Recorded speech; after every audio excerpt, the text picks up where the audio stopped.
Well, welcome to this international event put on by Peace Festivals. And it's a wonderful topic. It's the art of getting through tough times with happiness and kindness together. And that's the only way we're going to be able to do that once we can get together again. In this seminar, we have a group of experts that are so incredible in their field in promoting global peace and peace through tourism that by the end of this seminar, you are going to feel very uplifted and positive about the direction of the world. So before we begin, I would like to introduce the one who organized this particular seminar, Reza Soltani, if you want to say a few words about some of the logistics of where people can find information about this. Okay, thank you very much. Thank you very much, all of you, for joining us. For some of you, is middle of the night. Thank you so much, and during this holiday seasons. So the peace festivals, we are trying to bring the people together by using music. By the festivals, by dance, organizing even the small markets, but unfortunately because of the corona, we can not do it now, so everything is online. Few months back, we had 24 hours live music around the world with the air dance. Andy is here, the founder of that, and it was really interesting to see. At the moment, we are receiving lots of musics and prayers from around the world. To give you just few examples, which you can see it at the moment on our website, is a 8 years old blind girls from Iran sending a peace message, and her colleagues, from her class, they are singing a song. We have some students from Bhutan. In fact, they are sending peace message and prayer, and then they have sent us a film that they made by themselves with their mobile in the temple, and the monks are praying for the health, happiness for the world, which we really need it now. I see lots of desperation. I'm in Laos now. There's lots of poverty. People are really suffering. It's not an easy time, but they are trying to keep their inspirations high and positive thinking. So our website is peacefestivals.org. You can find everything, including this webinar, music. Also, the paintings of children are coming in. At the moment, we have more than 100, and we're going to publish them all. In fact, we had even few paintings from the Syrian children that had sent it to us. So it is really interesting to see how many people around the world are still interested in peace, especially that now they are experiencing such a difficulties with the coronavirus. I'm going to make it short now for a moment and give it to our expert panel to continue. So that is, of course, the reason for this particular seminar is the coronavirus. And it seems like starting with mad cow disease and 9/11 and all these things, and now a pandemic, that tourism and travel has become all about crisis management. And as is pointed out, we are all in this together. I don't think there has been one country that's been untouched by the coronavirus, which has decimated the economy and made a lot of people very unhappy. You know, it's accelerating depression rates, and it's discouraging a lot of people. So it's wonderful to know that there are organizations in place to put some smiles on people's faces and uplift the world globally. Now, my point in this, or my place in this, is in the media.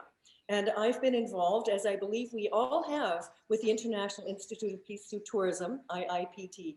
And we believe in the mission statement of its founder and president, Louis D'Amour, about travel being the way to change the planet. You can't have peace without tourism. You can't have tourism without peace. And this seminar is not all about tourism, but I personally have been producing travel shows for 37 years. I've traveled to 15 countries a year for 37 years. And it's one of the offshoots of doing that from a personal level of satisfaction in my job is discovering the different countries and the different people and the different cultures. And one interesting thing that the coronavirus has started was it's starting to uncover lots of things. It's turning up lots of stones, whether it's because people have more time to think about them or they're just feeling so, anxious that it starts happening. But in my organization, we've started up a couple of different groups. So I'm in the Society of American Travel Writers. I'm actually a past president. And to combat some of this, some of the problems in the world that we see as travel journalists, is we've started a committee called the DEAI Committee. And that stands for Diversity, Equity, Accessibility, and Inclusion. And some of the things that have come up this year are because of the death of George Floyd or the uprising of Black Lives Matter. My point is that it's time to stop sweeping things under the rug. Another organization is called TTC, or the Transformational Travel Council. And what we like to do collectively as journalists is try to put a positive message or see things as positively as we can, or as conscientiously as we can. And then hopefully that permeates through to life. Again, with IIPT, my very first meeting was in Holland, in Leeuwarden. And I was on a panel, and the woman beside me was the Minister of Tourism of Namibia. And we were talking about the media's responsibility in travel. And she said to me, we had a knifing one time, someone was killed. And it took us 7 years to recover our tourism. And she thought that was so unfair, that the reason for that was because the media at that time was like, don't go to Africa, don't go to Namibia, it's dangerous. When probably 10 stabbings happened in Chicago last night, and nobody's saying stay away from the United States. So there is a responsibility that the media has to report conscientiously. And I'm happy to announce to you that there are more and more of them that are getting on board. We can barely contain the number of people that want to join the Diversity, Equity, Accessibility, and Inclusion Committee. Another thing that it covers is accessibility. So people that are in wheelchairs, that are unable to get around, shouldn't travel be an equal experience for them? Shouldn't life be an equal experience? So, and some of our members of SETW quit because we had a convention in Barbados, and they found out Barbados, it was illegal to be gay. So they quit, not that they were necessarily gay, but they felt that the human rights wasn't being addressed, and they didn't want to be part of it. So now we're addressing it. And I know a lot of you know Jürgen Steinmetz, and I know he has fought for years to get some of these laws overturned in certain places. So work can be done to make this whole world a more accessible and inclusive world for all of us everywhere. So that's basically what I wanted to say, because I believe that my contribution to the concept of kindness and happiness would be to represent all of that in my work. And I do try to. I've always shown the positive aspects of culture and lifestyle in the countries that I zoom in on. So that's it for me for now. I would like to introduce our very first guest today, whose name is a name that I have just admired. Anytime I see anything written by or about him, I read it. And that is Mr. Taleb Rifai, whose career as the Secretary General, the President of the UNWTO, is just one part of an ocean of involvements that he has had. So I will, with no more further ado, allow him to address you, Mr. Taleb Rifai.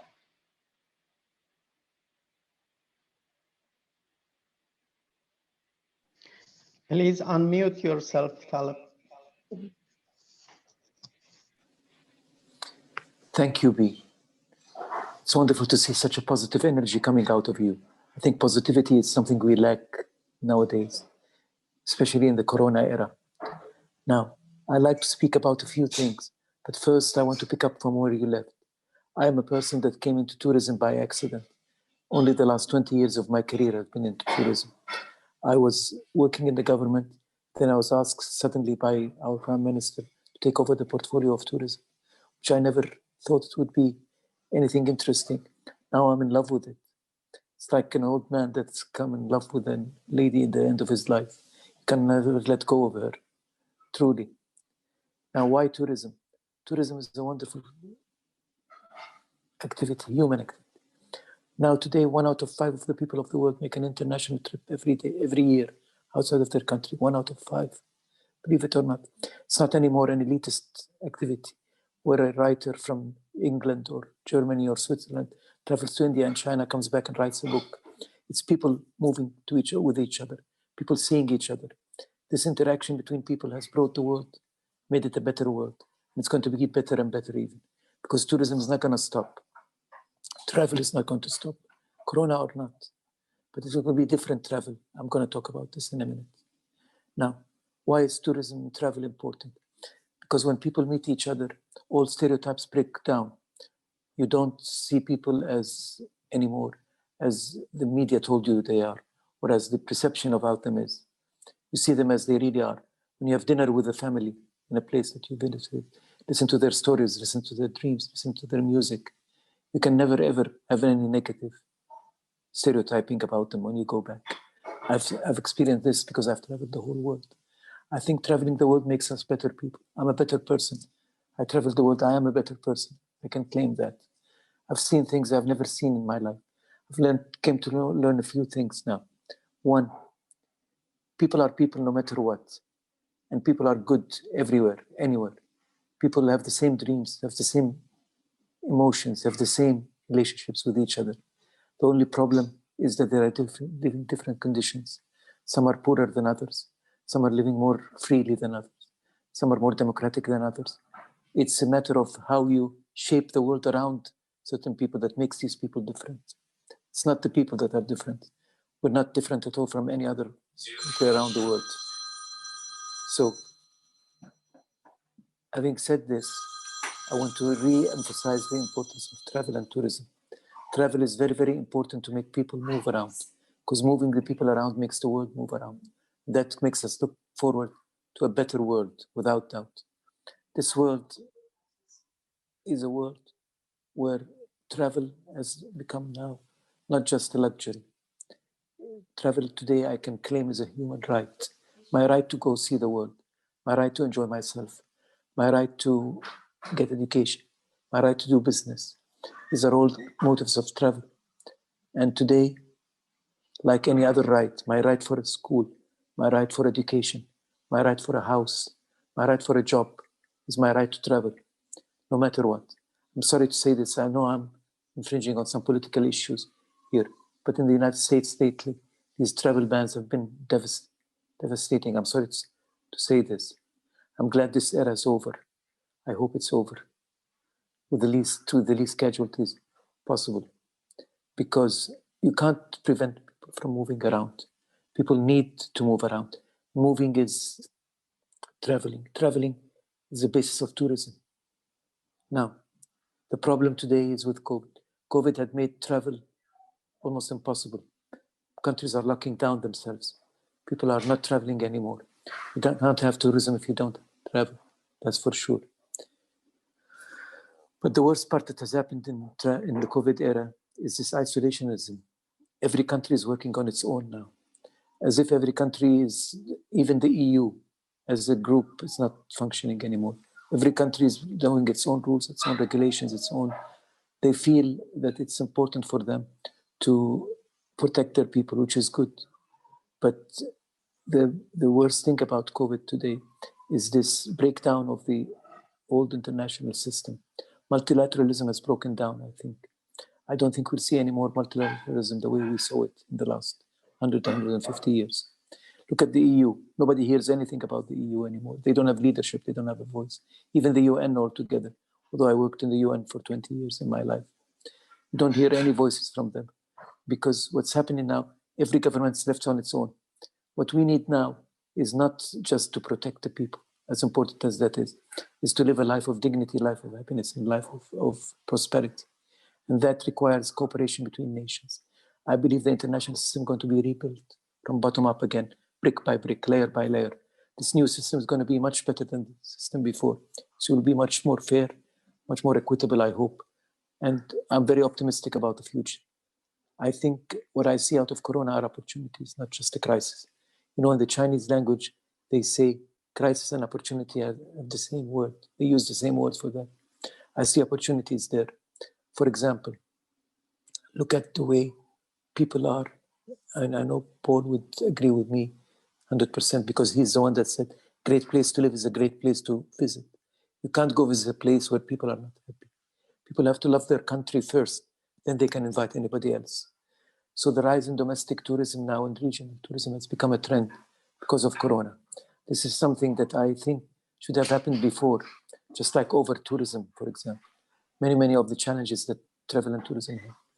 This overlooking of domestic tourism, especially in developing countries, has been a problem, really a problem lately. Because you receive people from outside, they come to your country, they're treated like gods on earth, as if they're coming from Mars. Blonde people with blue eyes, coming from a different world, they come there, they're treated so specially that they don't interact with the people of that country. They don't see the reality there. And that's not healthy, that's not right. First, the people of the country must travel in it first. They must get to see and know the country, love the country, get to know it well. Then they can invite anybody else from outside. That's what's happening now as a result of Corona. It's an opportunity for us to pick on that. I want to share with you a little story. I was in an East Asian country full of islands 3-4 years ago. I was still at UNWTO. I was asked by the minister there, who was a lady minister, to go visit an island near the capital. This island had a beautiful project, she said. This project she wanted me to see. So what we did is the developer in that project has made a line of connection by helicopters. So we took a helicopter to go to that island. When we landed there, the owner and the investor was waiting for us. From them, I understood that he had to buy the entire island to be able to control the development. What they missed telling me at the time is that there were 90,000 people living on that island. So I got curious and worried. What happened to them? When I asked the developer, he said, oh, don't worry about them. They're like my children. I take very good care of them. All the people that work in this hotel are from them. They provided them with job opportunities. I'm building clinics. I'm building schools for them. I'm opening roads for them. So he thought he was doing a great job. I asked to go and visit that place. The project itself was a beautiful project. Not to me, of course, but to many people. It's like Disneyland for adults. It's a project where you have hotels built in so many styles. Chinese style, Mexican style, French style, Japanese style, restaurants and a whole world into one place. It's a beautiful place to visit, of course, to some people. To me, I didn't find it authentic enough. So I wanted to go visit that village. The man became a little bit nervous, but the minister told him he must go. So I went there. I spent 2 hours only. Came back. Was having dinner with the minister. He told me, what did you see? What did you find out? I said, you were right. People there appreciate very much what you've done to them, especially the jobs and all what you have contributed to them. But, he said, oh, there's a but. I said, there's a big but. I said, what? I said, look, I'm not sure the children and the grandchildren of these people that are living there now will be satisfied spending the rest of their lives serving the rich people of the world to go back every day to their homes and see the difference in the lifestyle. Or say, that's serious. I said, yes. What can I do? I told them the best thing is to send your clients to that village. Let them go visit there. What are they going to see there? Don't worry, they'll see something. They'll find something. The only way to exercise social corporate responsibility nowadays is not to share your capital, not to share your money, to share your business. That's what you need to do. You need to interact. You need to encourage your visitors to go to that village. By going to that village, you will start seeing some things that they are looking for, something new culture. They will open shops there. People will start having self-employment instead of all being employed at your hotel. I think he saw my point. And I think after that, things gotten a little bit better. I have another story to share with you since you mentioned Namibia. I was in Namibia. I went there to visit once, and when I was meeting with the Prime Minister over there, he told me that there is a project that they have done next to the capital, but that project is facing some problems because the villages around them are resenting that project. It's a big reserve park that they put all the endangered animals in it. So to protect that, they have to barbed wire that park. I went there. When I was entering there, I entered by a little bus. I stayed there for 2 nights. I came out. I found out that the people that go there never visit the villages around them. There are 14 or 15 villages around that camp. These villages all of a sudden saw a park being erected there with barbed wire surrounding it. So to them it was offensive. They didn't know what was going on there. They only see buses carrying beautiful people coming to that place and staying there for some time. They don't even get any benefits, no economic benefits, nothing out of these people. These people go, they stay 2-3 days and they leave. So what I suggested to them is something very simple. Why don't you offer the people of that park that are residents there, why don't you just offer them a free trip to any of the villages around? First, I was resented as usual by many people there. They told me, what are they going to see?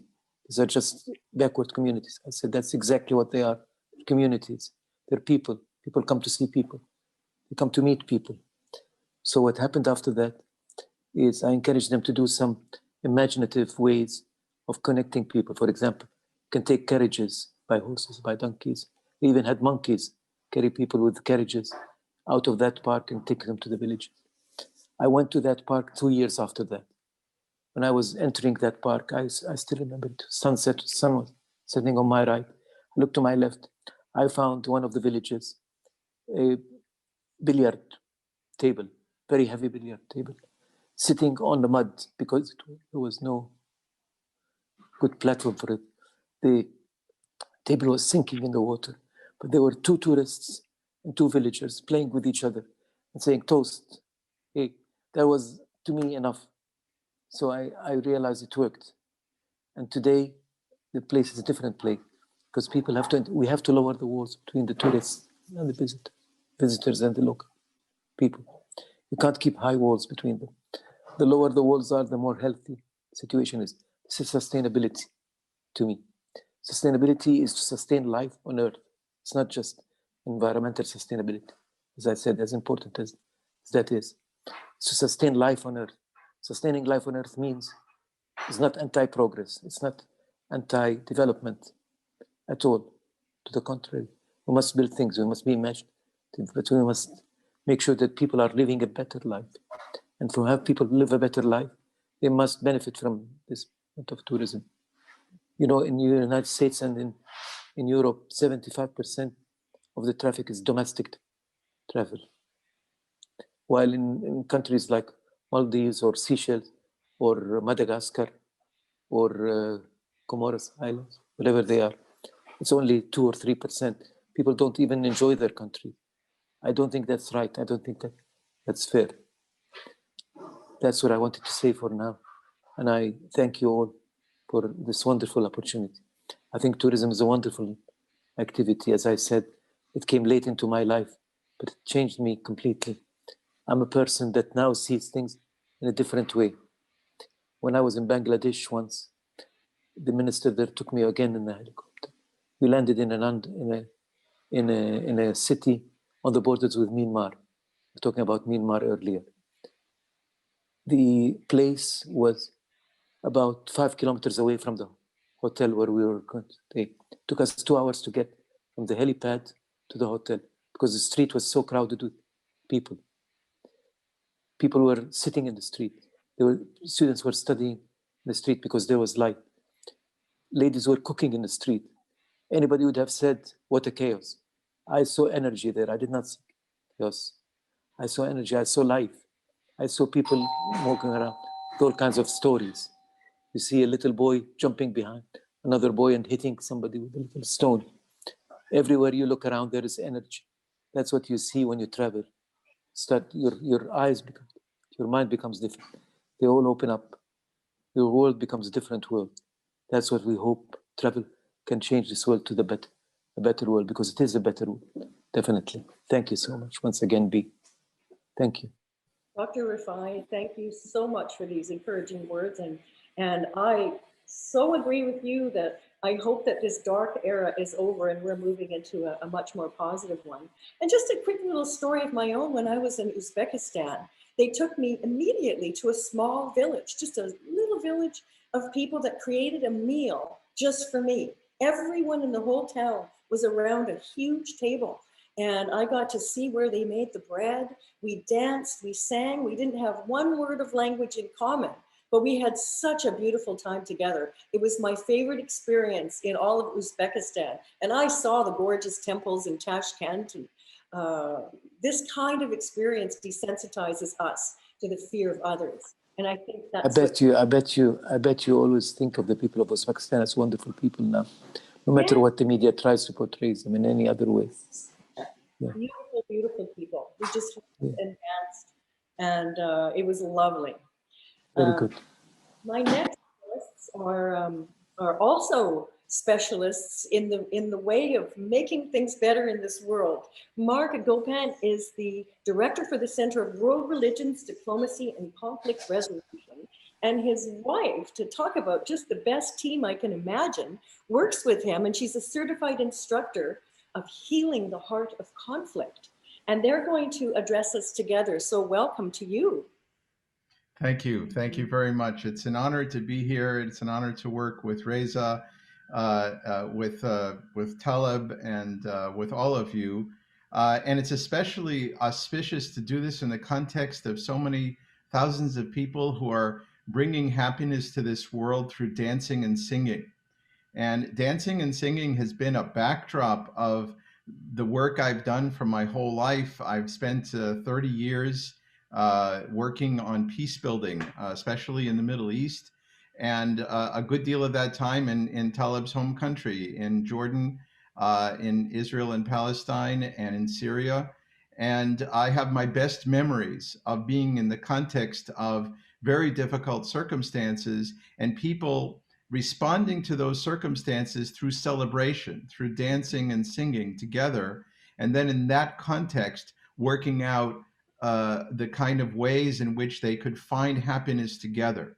And so the young people who are singing and dancing all over the world, based on your terrific work, Reza and Andy and Paul, they are really, they're doing something for themselves, but they're also doing something for the world. And I'm going to go into the details of that in a moment.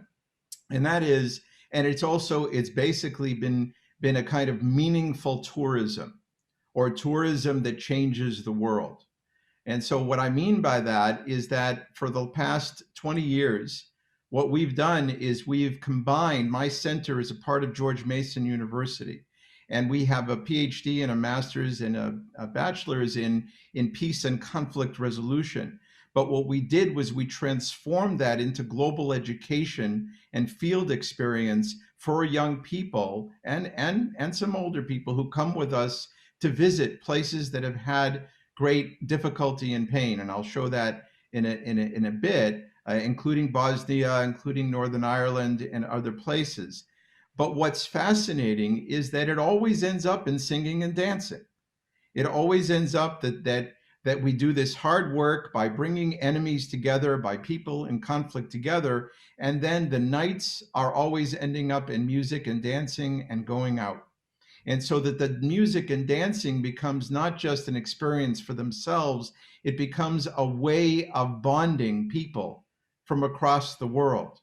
But we happen to do this in downtown Amman. You know, Amman has this wonderful space at the bottom of the Seven Circles that is a place that everybody loves to gather. And so in the middle of doing this work with refugees, we come back there at nights and the young people have a terrific time. The same thing in Jerusalem, the same thing in other cities that we worked in Istanbul and in Sarajevo.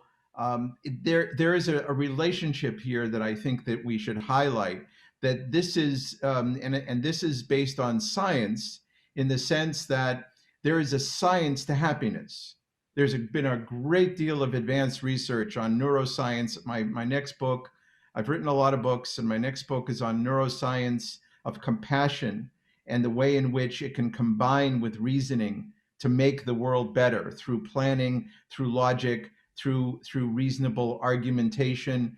And that neuroscience affirms that there's something magical about music and dance and yoga that brings people together and shifts the whole brain and all of the neural pathways.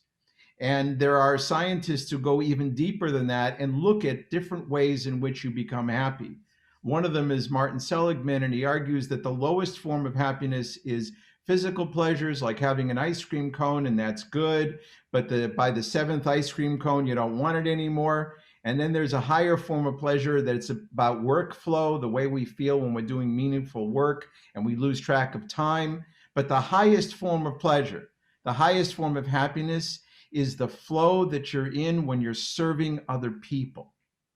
This is a wisdom coming from Viktor Frankl, who discovered this in the middle of the Holocaust, in the middle of Auschwitz. It is from Erik Erikson, it's from Rollo May, and it is established now scientifically that the most sustainable form of happiness is when you're serving other people. And so part of our educational experience for the last 17 years has been going deeply into other people's troubles and making trouble, but making trouble in a good way by bringing people together who would never meet otherwise. And so I want to just show you for a sec that work. First, this is what Christel and I do. We have our own work on building human relations and healing conflict. But the work that we've done with the center involves basically programs. We're working in healing conflicts in the United States now, working deeply with the Black community, extraordinary people, working with some wonderful conservative Christian pastors, working on American civil society. But the thing that I really wanted to show you is in of all of these places is Israel, is Jordan. And if you look here, where my pointer is, these are the kids in a place called Happiness Again in Amman, Jordan. And these kids saw the worst things in Syria. They're Syrian kids. They're serviced completely by a very dedicated team of young teachers and a psychologist to help them through the trauma. And I have never seen a more extraordinary group of people dedicated to healing children and creating an atmosphere through music, through dance, through quiet, through calm, through yoga. And my students who are in their 20s and 30s, they're terrified of the experience before they go. They say, how can we possibly do anything for these kids? And every time the lives of the older people, the kids and the people in their 20s and 30s are transformed because of the day that we spend with these kids, because you discover the nonverbal ways in which you can spread love and happiness and joy to kids who have been displaced. There's millions and millions of Syrian refugees, in a couple of million in Jordan alone. And I just can't tell you how much amazing experience it's been working with them in Happiness Again. There is a science to this, there's an ethic to this, but the most important thing is that it creates an extraordinary level of happiness in the people who do the serving. And that's something that I wonder if you Christel, if you'd like to, share your experience there, because we went there together. Yes, so when I walked into Happiness Again the first time, I realized very quickly that I felt at home, because my first career actually was in kindergarten teaching, working with young children. And I recognized that they got basic principles of, the importance of play, the importance of belonging, building relationships, of calmness, of music and dance and activities. So I was like, I'm just going to stay there and work for them. Me too. So, and then one of the things they did is, for children with trauma, they need a safe space because they've gone through so much. So one of the things they did is they gave every child a placemat where they could sit down on it, and that was their safe zone.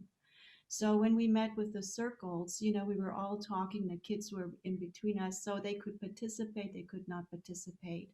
So and then we also did games. We did face painting games.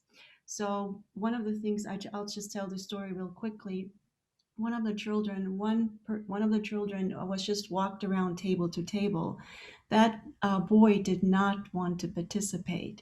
He didn't say anything, and he just had this look. But then when you tried to get him engaged and you told him pictures of maybe he wants this mask on his face or not, he got excited. His eyes started to light up. He saw the picture of Batman. He definitely wanted to look like Batman, but he didn't want anybody touching his face. And the reason for not touching his face is because he actually saw the beheading of a loved one. So he had extreme trauma that he had to face. So, how do you deal with that? Well, first of all, you deal with that in kindness. You deal with this in showing care. And so, one of the things that I was able to do was sit with him, and through playing, through the song, we started to connect. I didn't speak his language, but you can connect through smiling. You connect through touching, through gentle touch. You connect through game. And so this boy all of a sudden became engaged. He started to laugh. He started to smile. He started to interact with the other children. And we were all sitting in this tiny little table, and we all just had a great time. So, Yeah, and that's Christel refers to this kind of work as bridge walking, in the sense that and bridge walking is a meaningful experience as well that gives happiness to your life when you're really conscious about it.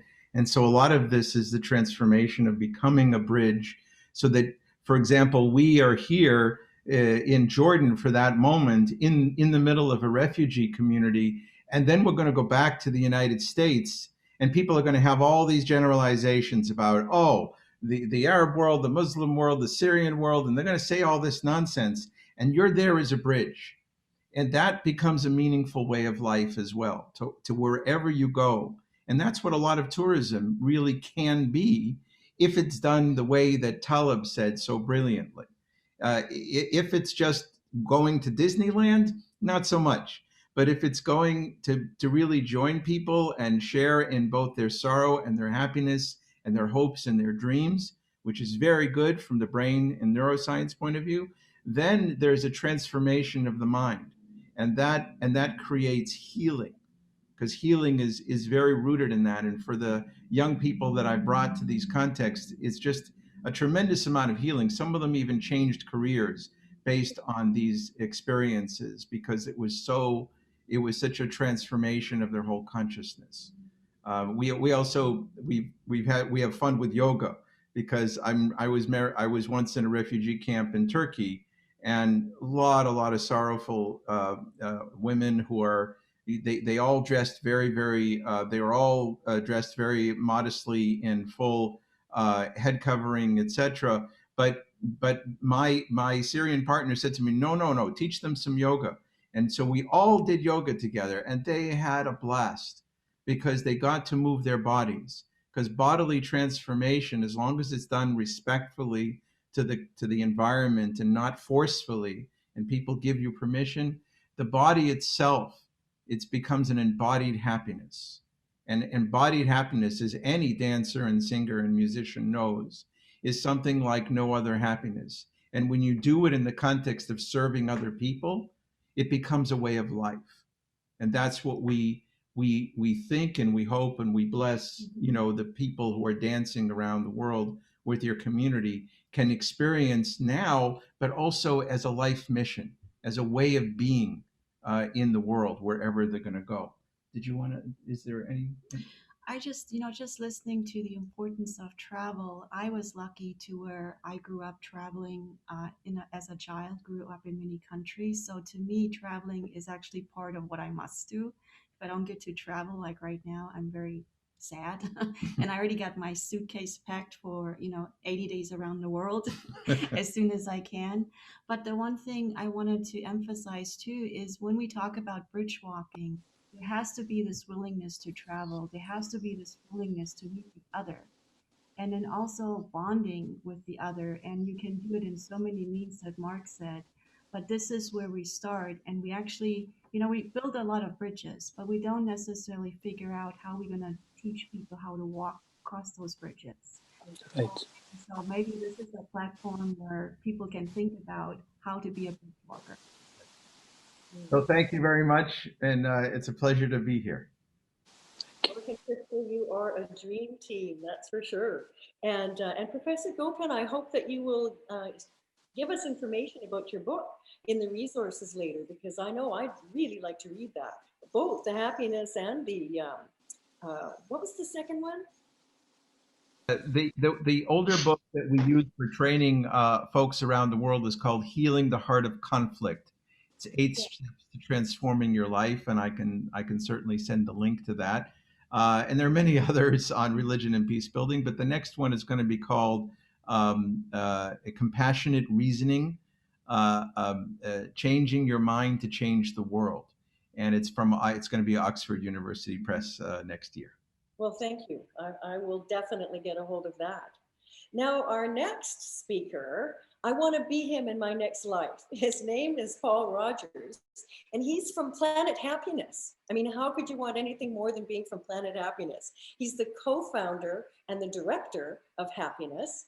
And let's welcome Paul Rogers. Thanks very much for that kind introduction, Bo. And it's a great pleasure to be here with you all as part of this wonderful event. I'd like to share my screen to show you, talk you through about Planet Happiness. This is a tourism and big data project that we set up just over a couple of years ago. But before talking specifically about Planet Happiness, I'd like to just recap a little bit on the tourism industry. Pre-COVID, we're in obviously a very different situation now, but pre-COVID, the travel and tourism industry, as we all know, was one of the largest employers in the world, one of the fastest growing industries. It's a real transformational sector, often owing to the economic growth, the income generation, and the ability of the industry to alleviate poverty. And as we've just been hearing from Taleb and from Marc and sorry, I've forgotten your name. It's still very early in the morning here. But everybody recognizing that this is a life-changing industry. And that life-changing industry comes about through the cultural exchange that we've just been discussing and the peace and understanding that comes from the sector. So this is a wonderful area of work that we're all engaged with, and these are the opportunities. But tourism is a double-edged sword. We need to recognize that, and it brings challenges as well. And over the last 5 years in particular, the over-tourism agenda is becoming stronger and stronger. We also need to recognize the tourism and climate change relationship and to reduce the carbon footprint of the sector throughout its activities, not just through the airlines. And as other people have also alluded to, there are issues of equity that need to be addressed. Whilst many multinational organizations are able to avoid paying taxes and repatriate profits, other people engaged in the industry at the lower skill levels are suffering from low pay. And this is a challenge the industry needs to address to improve the working conditions for many. And I think we need to be honest that whilst we have over many decades been making the most of the opportunities of tourism, the tourism sector, we've also been failing to address these challenges as expeditiously as we need to, given the state of the world, the environment, and so on. So how do we make destination planning more purposeful, more engaging, and more efficient to address these challenges? And I think we need to start by recognizing that there are systemic weaknesses with destination planning. Now, as businesses of all scales clamour for profits, not that there's anything wrong with seeking a healthy profit, but we need to recognise that businesses of all scales obviously have to be focused on their income and their profits. Governments, meanwhile, celebrate their unique selling points and the key performance indicators, mainly the visitor arrivals and revenues, but also employment. And visitors, of course, like that experience, that life-changing moment, and thereafter they're something unique and special from their time as a traveller. Now, in this mix of priorities, particularly in busier destinations, host communities are slowly but surely disenfranchised as the sector takes off. So in building back from the COVID pandemic, what's this new normal going to look like? How do we make destinations more resilient and able to recover? And a fundamental goal and starting point in the design to build back not just better, but fitter and stronger must be to position host community well-being front and center. And of course, as one of the adage that we're all familiar with, a great place to live is a great place to visit, has probably never been more relevant than it is today. So if we're developing tourism to support host community well-being, this is something that is advocated globally and systematically through, not least through the Global Sustainable Tourism Council's criteria, sustainability criteria, and of course the ASEAN tourism standards and many others. They talk about tourism being developed to support destination and community well-being. But what does this term well-being actually mean? Following work in Bhutan and being invited to the April 2012 high-level meeting on happiness and well-being, as a tourism planner, I was uniquely or very lucky to rub shoulders with people who are the change makers at the front of this well-being, happiness, quality of life agenda.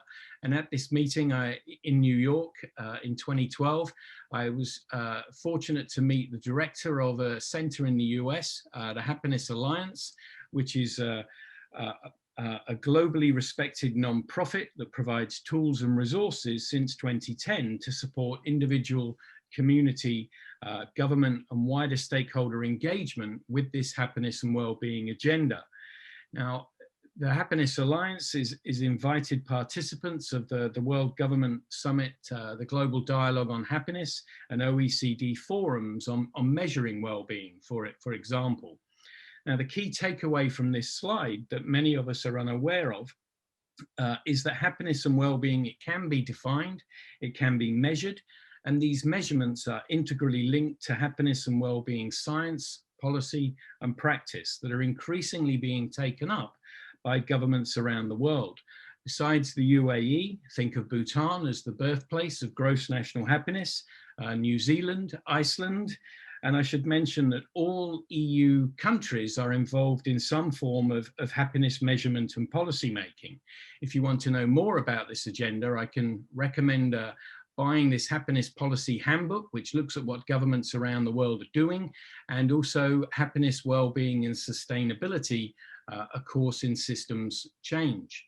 So Planet Happiness is a project of the Happiness Alliance, and our mission is to focus the attention of all tourism stakeholders on this well-being, quality of life agenda, and use tourism as a development that demonstrably strengthens destination sustainability and the quality of life of host communities.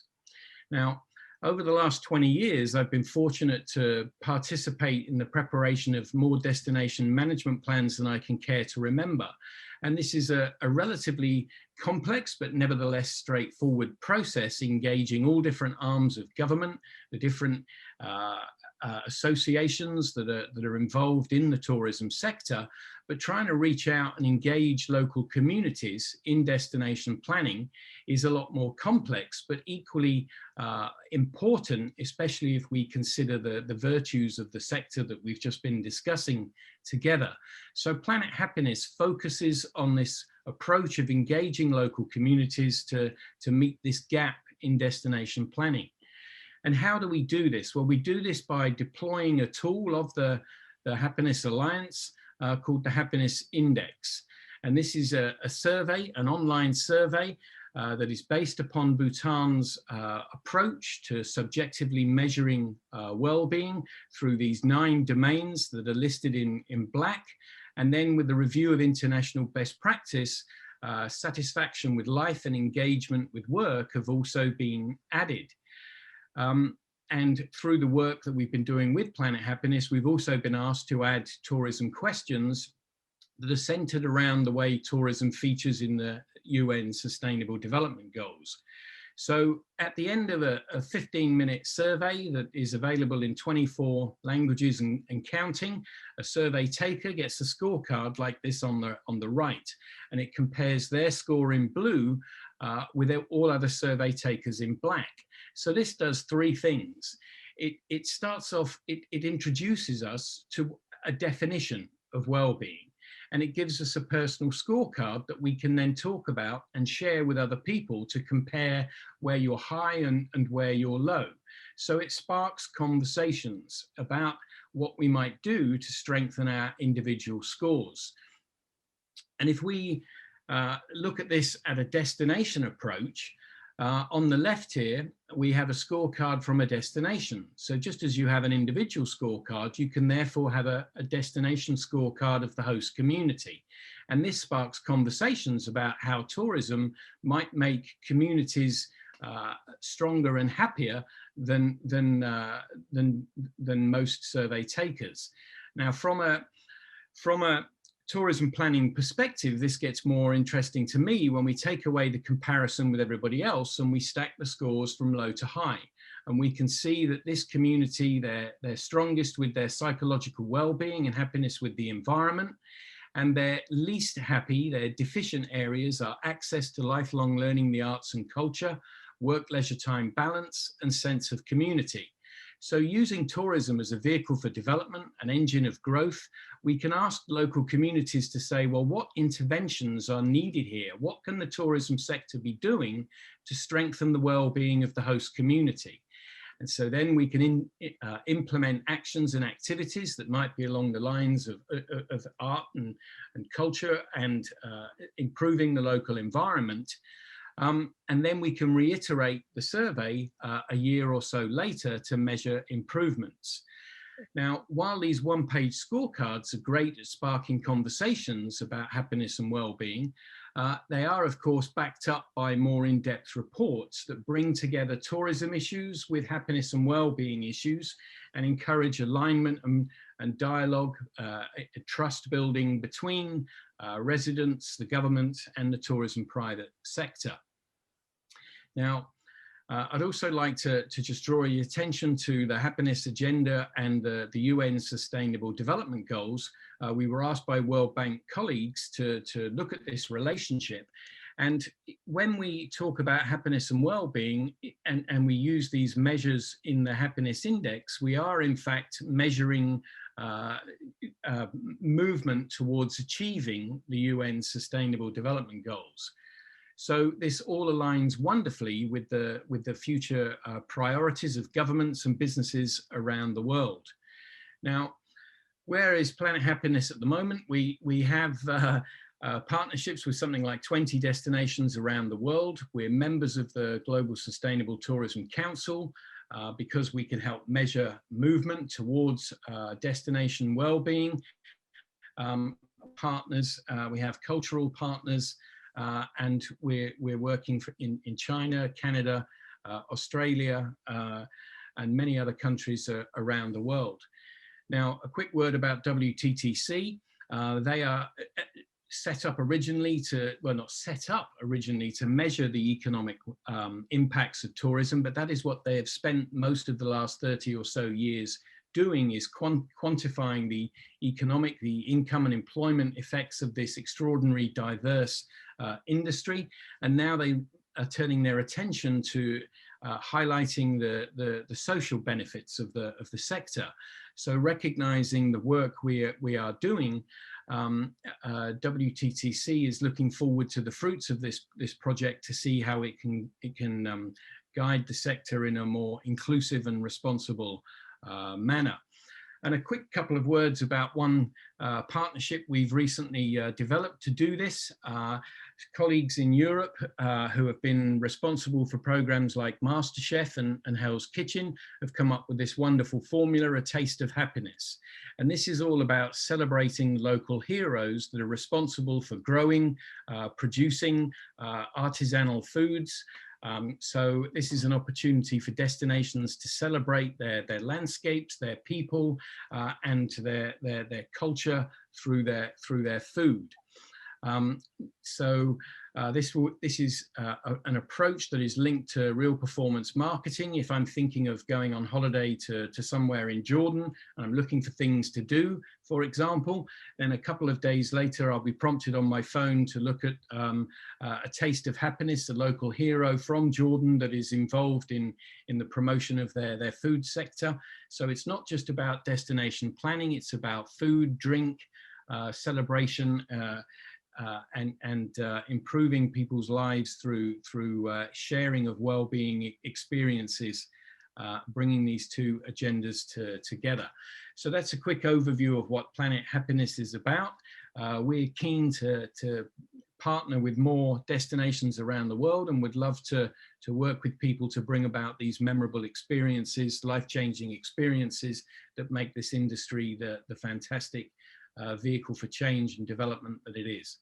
Thanks very much. Thank you so much, Paul Rogers. And I suspect that Planet Happiness is in no danger of being overpopulated. So, and just a reminder that our topic is how to get through these tough times together with, happiness and kindness. And I love that everything we're hearing is a non-violent and very wonderful, wonderful method that really just involves our stepping out and getting involved with each other. It's just lovely. So we've been talking a lot about the importance of gathering and the importance of interaction and dance and music. And our next speaker is a specialist in these matters. His name is Andy Fusso, and he serves as the CFO and International Coordinator for Earth Dance's global network of peace and music festivals. So let's give the floor to Andy Fusso. Thank you very much, B. I appreciate all of the speakers here. It's interesting to see all the different perspectives. I come from kind of the party sector in tourism and activating people. I don't know if you know too much about the Earth Dance global movement. This is something that started in London around 1997.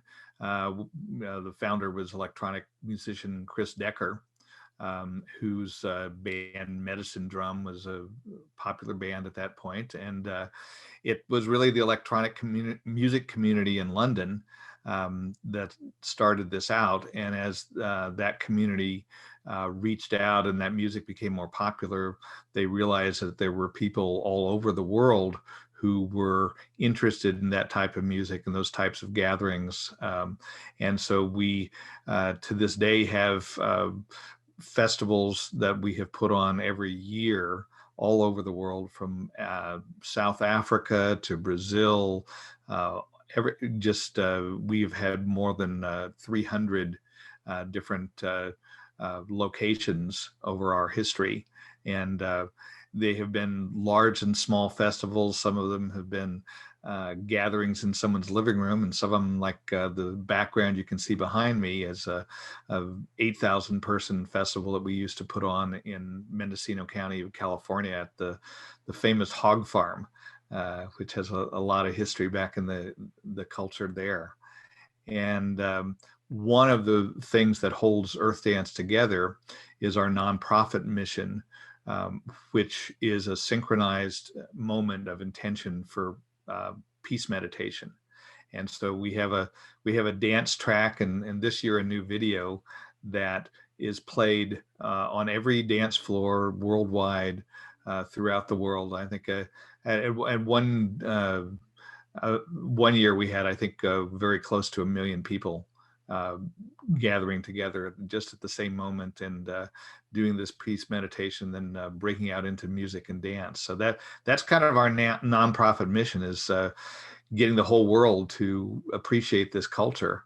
And of course, in 2020, holding in-person events was really just not in the cards for us. We didn't feel that we could do that responsibly, but that also gave us the opportunity to launch earthdance.tv, which is our live streaming, let's do it virtually. And that we had live streamed our events. We've had coordinated broadcasts from various parts. So we had some experience with this kind of thing. And the thing that I really loved this year was that I really got to be in these kinds of Zoom meetings. I've done a lot of Zoom meetings this year with people, some of whom I had been emailing back and forth for 10 years. And now this year I got to see what they looked like and what they sounded like. And it was just, oh, this is actually really nice. We get into social media, and sometimes social media is so divisive and impersonal. And I'm strangely enough really enjoying the Zoom and the way that this technology allows us to communicate with people and to really form those closer bonds as we discussed what our co-manifestival was. And of course, our coordinator in Uganda introduced Reza and I, and you were able to participate in our main live stream in September during our nonprofit event. The Earth Dance organization, although we started as a nonprofit with this idea of peace, and we also each location agrees to raise money and assist charitable peace, environment, and social justice organizations in their local area. So we're very much about getting the people that are participating in our festival out into their communities and activating in terms of our core goals and values. I have never in my life had less of an idea of what I'm doing next. This is just, I think it's just the way it is. You have to release, and I'm always really attached to planning and making plans and travel and doing this and that. Well, I'm sitting here in the woods and I'm having Zoom conversations, which are quite interesting. So how do we get through the tough times? I mean, I personally am really grateful for the people in my life and the connections that we're able to have, and the learning that I'm undertaking in terms of how to communicate and do live streams and how to mute myself when it's my turn to talk.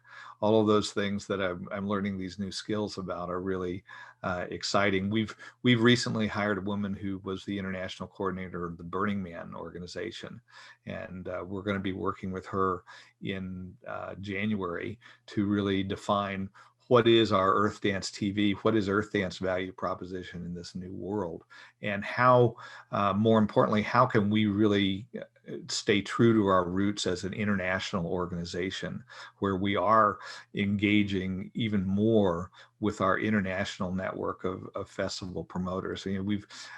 I've seen the festival industry, which always had our trustafarian component of people who could get on airplanes and travel around from festival to festival, and I'd run into the same people in Australia that I'd run into in Maui and Costa Rica. Hey, look, you're here again. All right, good to see you again. And that's something that as Paul related, there's some environmental effects and there's some social effects, and we have a challenge of getting away from our roots as privileged Westerners and really engaging more deeply with our worldwide communities, and whether that is enabled by Earth Dance TV or by Zoom or by interactive discussions. A lot of this is no longer the one-to-many proposition where we stand on top of a stage and we dance and sing and people are entertained, but our real value proposition now is going to be engaging people back and forth with one another to where we can have conversations. I love the Zoom breakout rooms. We've done some Zoom things where you can just put people randomly into breakout rooms. And, you know, there's a music festival conference, the San Francisco and New Orleans Music Tech Conference that our good friend Brian Ziss put on. And he did this in San Francisco for many years. And it was always great because you would have, you know, members of the Grateful Dead, you'd have all these different luminaries in both the tech and the music industry world. And after the conference, you would go to a cocktail party and you could, you know, vie for the opportunity to have a glass of wine with Bob Weir if you wanted. But this year, what Brian did is he threw people randomly into breakout rooms. So the tech conferences, there's always this kind of nerdy guy in the corner. And you find out that they've got the most incredible idea and most amazing story, and they're not necessarily the person that you would have been attracted to engaging with on you know, at a cocktail party. But when you're thrown into a Zoom breakout room with 4 random people, it was just amazing, the way that you could connect with people. So there's ways like that you can use the technology. I mean, musicians, you know, so many of our musician friends have really been struggling with not being able to do live performance. Live performance was kind of the last money-making opportunity that international musicians had. Some of them were flying around the world. Some of them were in their local communities every Friday night at the local pub. But just simply not being able to get out and not being able to gather in person has been very difficult. And some have obviously done better than others. I like to joke that everybody who sings in the shower now has a live stream performance on Saturdays, and so the quality, you know, the quality and production values vary, of course, with all that. But it's again, it's kind of a new world, and we're looking out on Earth Dance TV in the areas of art and music and dance, and also activism and wellness. Our festivals have always included a component of speakers. We had an activist alleys where at the hog farm, people would be up in platforms teaching the art of tree sitting to stop logging. So you could see how you could, you know, climb right up to one of those tree platforms, which is a bit dangerous. I don't know if our insurance would allow that anymore. But I think as we move on, there is a real deep opportunity to use the technology and keep these connections active in a new way. And it's not just the people who can get on airplanes and fly around, but using the virtual platform to introduce people. And then, you know, as you were both talking, hey, you know, when I come to Jordan, you'll show me around. It's great. You know, the number of people who have slept on my couch over the last 15 years that, you know, someone would call me up and say, hey, so-and-so is passing through town. You should meet them. You know, it's been just really enriching as a global thing. Again, I don't know what we're doing. I don't know what I'm doing. This is a year of uncertainty, but I know that what is important is to stay clear with our core values of peace and the environment and social justice. I love travel, as I think we all do in this group, and I'd love to go to the international festivals. There was a global eclipse festival that you know, didn't quite end up the way the people who'd planned it thought that they were going to do, because Argentina was not open to most of the people that had bought tickets for it, and that was a shame. But on the other hand, we have to be responsible festival promoters. You know, when I'm in groups of festival promoters, you know, we always find it important not to kill our participants, because then they don't come back. It's just, you know, it's not a good thing. You have to make sure that you're keeping the people that are attending your festival healthy and safe. And that goes again this year with us deciding that we could not license our brand for in-person festivals. I don't know if we're going to do that in 20 or 21. It's a little too early to tell, but you know, we just basically said we can't do it. And I know that several of our festival promoters were quite happy that they could blame us for that.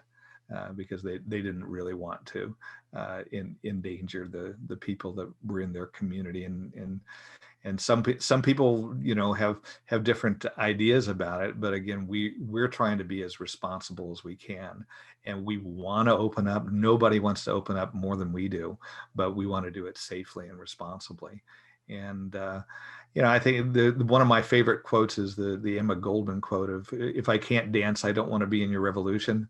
And she also said, "I want freedom, the right to self-expression, and everyone's right to beautiful, radiant things." And that's really where we can use the technology and our abilities to innovate and be inspired by things like Bhutan's gross national happiness, be inspired by all of the values that we can receive by interacting with other cultures and diversities. And again, we really want to make sure that we're branching out, not just to our traditional participants in Earth Dance, but to younger people and to diverse people and different types of music. I go to jazz fests in New Orleans all the time. That's where I grew up.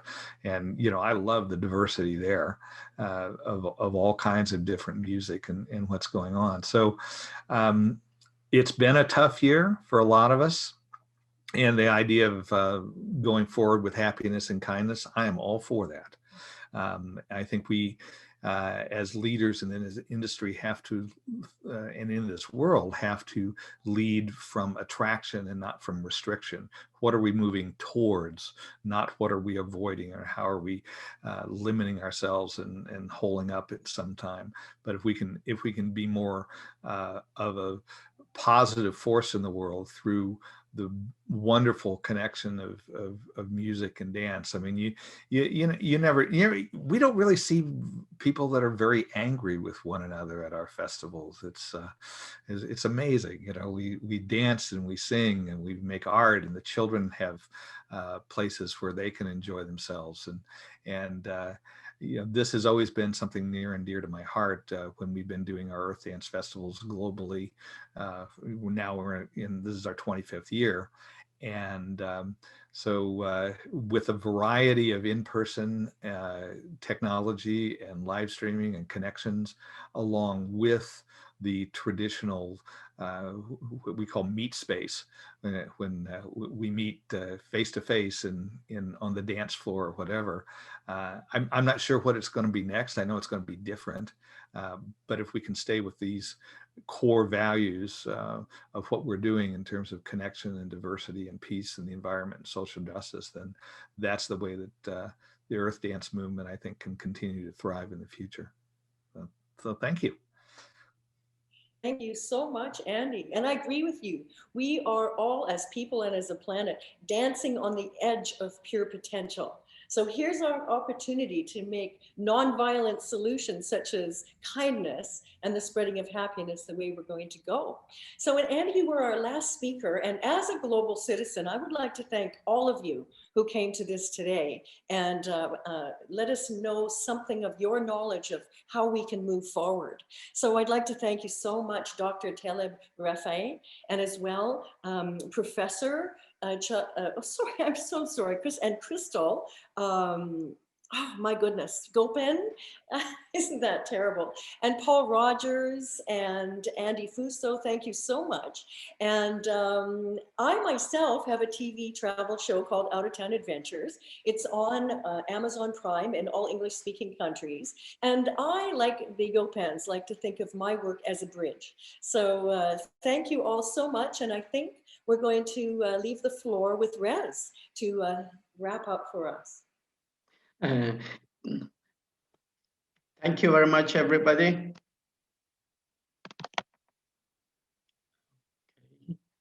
Okay.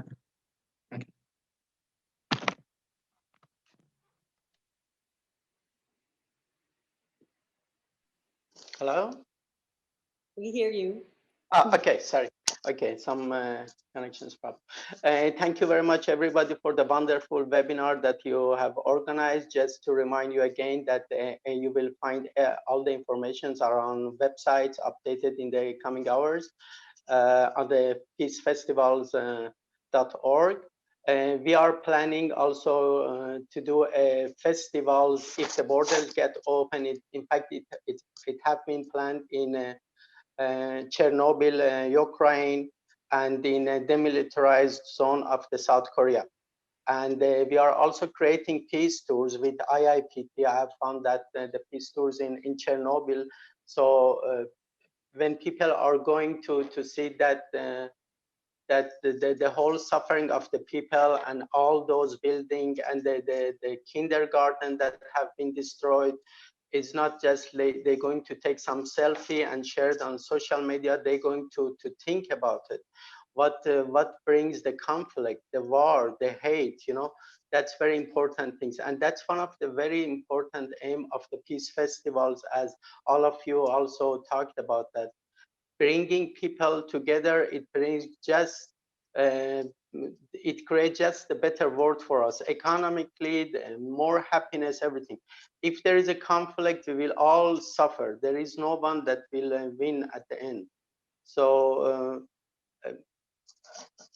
also by the music, by the cooking, we are creating some small markets in the coming months when the borders open, so people can cook different cuisines from different countries together, and it brings them together. That's exactly how the IIPT does with the bringing people through tourism and many other organizations.